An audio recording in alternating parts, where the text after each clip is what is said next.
Olá, boa tarde. Pela 12ª vez consecutiva, o Banco Central reduziu a taxa básica de juros no Brasil, a taxa Selic. A TV Senado ouviu alguns senadores sobre o que se pode fazer para que a redução de juros chegue também aos consumidores. Apesar de comemorar a queda da Selic, o senador Armando Monteiro ressaltou que os consumidores não foram beneficiados. Ele avalia que o spread, a diferença entre as taxas que os bancos e os clientes pagam pelos financiamentos, continua abusivo. Esse espaço imenso que é a diferença entre a taxa cobrada lá na ponta e a taxa básica de juros é o que termina por criar no Brasil uma situação de juros elevadíssimos, penalizando a atividade produtiva. Portanto, cumpre-nos aqui no Senado discutir essa agenda dos spreads, no sentido de estimular e de criar condições para reduzir essas margens no Brasil. O senador Fernando Bezerra Coelho acredita que o fortalecimento das cooperativas de crédito e das fintechs, plataformas financeiras, aumentará a concorrência com os bancos e reduzirá os juros para os consumidores. Essas instituições, elas poderão democratizar o acesso ao crédito no nosso país. Quanto mais concorrência tiver, quanto mais aberto for o nosso sistema financeiro, quanto mais, digamos assim, desconcentrado ele for, as taxas de juros tendem a recuar. O líder do governo explicou que o Banco Central está atento. É um feito extremamente importante para que nós tenhamos a condição de redução do juro real para a sociedade. É claro que, além da taxa Selic, nós temos que baixar também o spread bancário, mas o Banco Central está agindo com muito rigor, exatamente para dar as condições de que na taxa real haja uma queda acentuada para a população. A oposição classificou de artificial o menor patamar da taxa Selic, de 6,5% ao ano, e também critica os juros elevados ao citar dados do Banco Central que mostraram que, em janeiro, a taxa do cheque especial foi superior a 324% ao ano e a do cartão de crédito variou entre 241% e 328% ao ano. E para falar mais sobre esse assunto, está aqui no nosso estúdio a nossa comentarista de economia, Antônia Márcia Vale, apresentadora do programa Agenda Econômica. Boa tarde, Antônia. Boa tarde, André. Antônia, por que apesar dessa queda na taxa Selic, os juros para o consumidor continuam tão altos? Então, André, são vários motivos, né? São várias as razões. Essas questões de economia, elas são sempre complexas, têm aspectos econômicos e aspectos políticos também. Os bancos, vamos abordar um ou dois hoje só. Os bancos dizem que cobram juros tão altos porque o índice de inadimplência no Brasil é muito alto. Hoje, quase 40% da população do país tem dívidas em atraso. Mas aí cabe a pergunta: por que os brasileiros não pagam? É porque eles não querem pagar? Claro que não. É porque o juro é exagerado. Aí fica parecendo a brincadeira do ovo e da galinha, né? Mas se você pegar R$1 no banco, ao fim de um ano, no cheque especial, no cartão de crédito, você deve mais de R$300. E isso não é razoável em nenhuma economia do mundo. O brasileiro paga os juros mais altos de todo o mundo. Isso aqui é o que se chamava, em outros tempos, de juro de agiota, aquela pessoa que emprestava dinheiro quase que de uma forma irregular. Então, vamos ver alguma coisinha, como que se define a taxa de juros, né? Quais são os aspectos que definem realmente uma taxa de juros? Sem nenhum economês, de uma forma bem simples, vai ser uma coisa bem didática mesmo, a taxa de juros é a remuneração que quem tem dinheiro sobrando, no caso os bancos, cobra para emprestar para quem precisa de dinheiro. E como é que essa taxa se define? Então, vários aspectos. Mas o básico é o seguinte: se tem muita gente precisando de dinheiro e pouco dinheiro circulando no mercado para ser emprestado, no mercado financeiro, então os banqueiros cobram mais caro para emprestar esse dinheiro. É como imóvel, carro, qualquer coisa que você queira comprar. Se tem muita gente querendo comprar e pouca oferta, então o preço sobe. É basicamente assim que se define taxa de juros. E quem controla a quantidade de dinheiro que circula no mercado? O próprio mercado. E o Banco Central, que usa esse mecanismo para controlar também a inflação, o aumento dos preços. E como o Banco Central faz isso? Ele retira dinheiro de circulação, fazendo uma ação financeira chamada operação compromissada. o Banco Central diz aos bancos privados, olha, deixe seu dinheiro aqui no caixa do Banco Central, o dinheiro que está sobrando, que eu vou te pagar um juro, um valor X de remuneração para esse dinheiro ficar aqui. E para quê? Exatamente para não ter muito dinheiro em circulação, para não gerar inflação. É claro que o banco, com uma oferta dessa, ele vai deixar o dinheiro no Banco Central, porque ele vai receber um valor X garantido e não vai ter que fazer nada, não vai correr nenhum risco.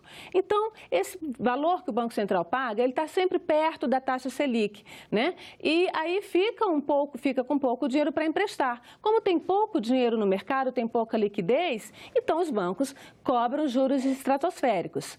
Mas vamos a um outro aspecto. A inflação no Brasil está baixa, muito baixa. Então, por que o Banco Central continua fazendo essa operação de enxugada, né? De enxugar o dinheiro que está em circulação no mercado?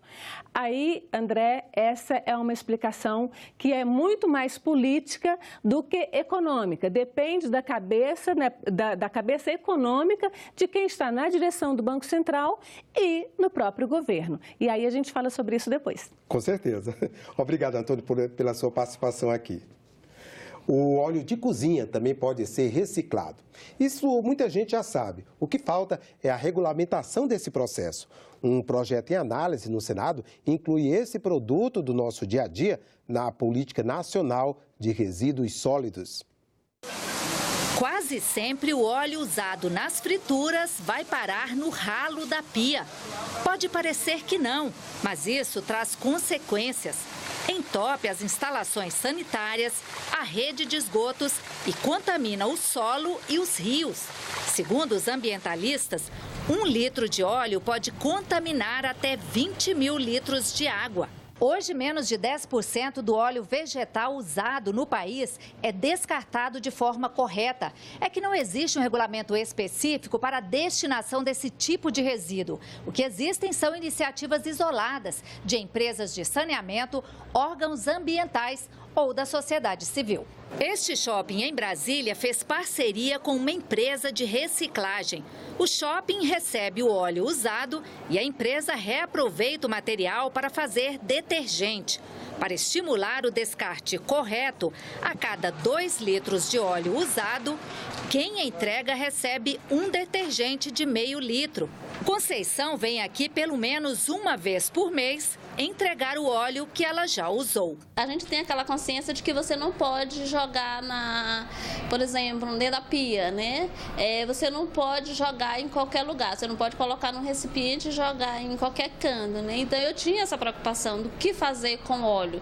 E para mim foi muito gratificante quando eu fiquei sabendo que aqui eles tinham esse posto de troca e que para mim dá lucro porque eu ganho detergente e eu utilizo na minha cozinha. A receptividade, para surpresa geral, ela foi excelente. Do final do ano próximo passado, quando nós implantamos esta ação, para hoje, mais de 200 litros de óleo deixaram de ser descartados no meio ambiente para uma destinação correta. Um projeto em debate no Senado quer aumentar a responsabilidade das indústrias nesse processo. O projeto altera a Política Nacional de Resíduos Sólidos para incluir o óleo de cozinha e outras gorduras de uso culinário na lista de produtos do Sistema de Logística Reversa, que é, na prática, a volta de materiais já utilizados para a cadeia produtiva. Esse óleo de cozinha já é usado em alguns lugares como combustível. Como combustível de que forma? Através de colocar mistura no diesel, através do biodiesel. Esse produto você compra no supermercado e tal, vai até a casa, né? Então a gente tem que fazer uma logística reversa de vir da casa até novamente a fábrica para que ela possa novamente ir para o consumidor lá através do diesel, né? O descarte correto do óleo de cozinha deve ser feito da seguinte forma: primeiro, espere o óleo esfriar. Só então despeje o líquido em uma garrafa com a ajuda de um funil. Tampe o recipiente para evitar mau cheiro e insetos. Limpe a panela e o funil com um guardanapo e descarte no lixo orgânico. Por último, leve a garrafa cheia a um local apropriado de descarte. Eu fico feliz em saber que eu estou contribuindo, que essa quantidade toda de óleo não está indo para o esgoto, entendeu? E que, de uma certa maneira, ela está sendo útil para alguma coisa. A lei do feminicídio entrou em vigor há menos de 3 anos, mas seus efeitos já começam a aparecer. Este é o tema do programa Cidadania de hoje. Você sabe responder essa pergunta? A diferença entre um e outro não é pequena. Pela lei brasileira, feminicídio é o assassinato de uma mulher motivado por ela ser mulher. É um crime hediondo, ou seja, repugnante, horrendo. Mas se matar já é crime, era mesmo necessário se criar uma lei específica sobre o feminicídio?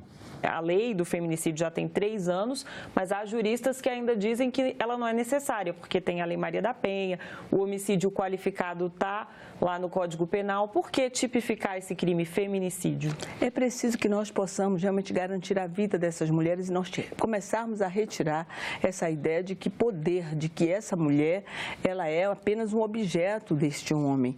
O Cidadania convidou a secretária especial de Políticas para a Mulher do Governo Federal, Fátima Pelaz, para conversar com os jornalistas Glauciene Lara e Guilherme Oliveira. Recentemente nós estávamos numa conversa com a Maria da Penha e uma consultora perguntou para ela, e agora, qual é o caminho? Ela dizia, educação. Então nós temos que trabalhar a educação das nossas crianças, de meninos e meninas, para que nós possamos começar a tirar do inconsciente, de certa forma, que a mulher é um objeto, que a mulher é o homem tem um poder sobre essa mulher. Então acho que esse é o grande desafio que nós temos que fazer. Não deixe de assistir hoje, 8h30 da noite, o programa Cidadania sobre feminicídio. Ficamos por aqui. Você pode rever as reportagens desta edição na nossa página na internet, senado.leg.br/tv. Obrigado pela companhia e até a próxima.